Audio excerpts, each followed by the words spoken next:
setting up stuff and smiling and saying, what can I do to help you? And I said, do you know how to give a brain transplant? I need one really bad. But he was in here working, and I'm telling you what, sound people don't get enough credit, and I know Charles Dogg always recognized it, but I want to thank you too. Woo!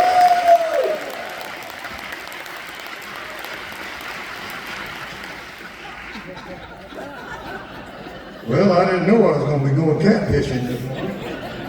And last time I bought one of those at a yard sale. Okay, hold on just a second. Somebody asked me, said, Tim, do you have ADHD? I said, I've got the whole alphabet. I had teachers that come by my table, and they'll come walking up. Some of them almost look a little upset, and then they start smiling, but they'll walk up and say, I'm a retired school teacher. And they'll say, in 40 years of teaching, I had 3 students just like you.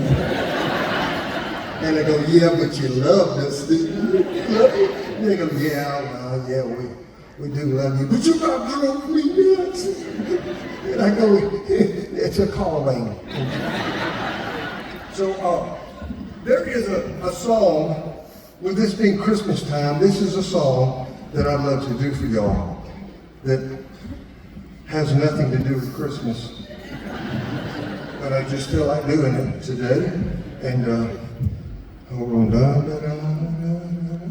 but I wanted to do a song that I wrote. I write a lot of crazy songs, and I wanted to do a song that I wrote, and that it's got a simple chorus to it, so that you all can help me out once we get to the chorus, okay?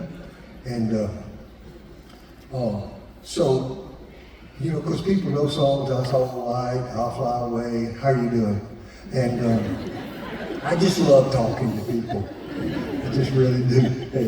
And so anyway, if y'all would, because it's just us and it's the family of God, we're not videotaping this, are they? I don't think they are. And it's just us.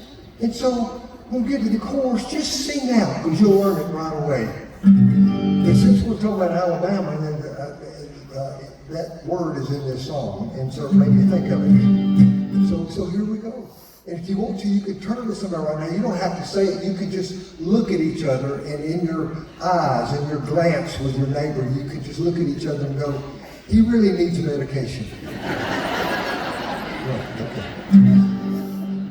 Well, when I was just a boy down in Alabama, there was something that I loved to eat. We'd start with a homegrown tomato and make a sandwich that couldn't be beat. We'd take a little white bread, some called it light bread, lay a little mayonnaise on. And if you made it just right, when you took a bite, it was better than an old T-bone. Well, a few months back, I was wanting a sandwich, like I had when I was a little boy. So I jumped in the seat of my beat-up Jeep, and I headed to the grocery store.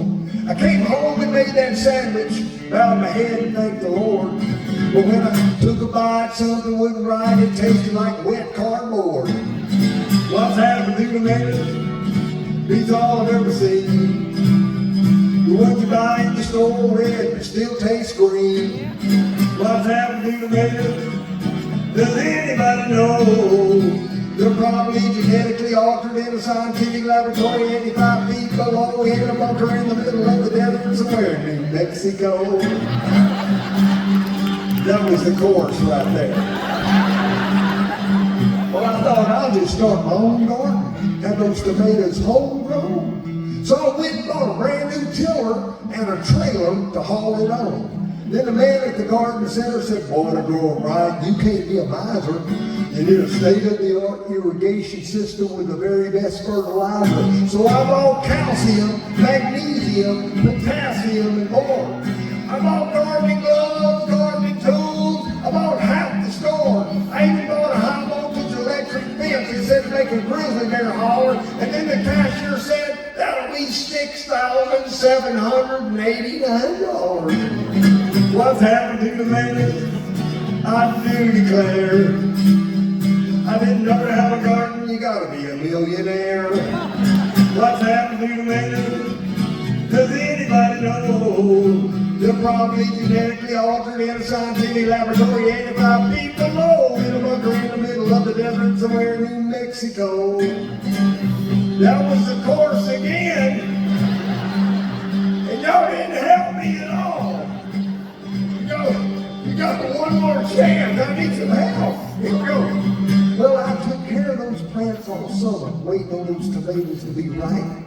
I watered, weeded, prayed, pleaded for everything to turn out right. The day finally arrived, I was so excited to have the sandwich I was dreaming about. But when I walked outside, birds started to fly. The crows had cleaned me out. Except for one, there it hung, so beautiful and red. I ran back inside with tears in my eyes, grabbed some mayonnaise and a loaf of bread.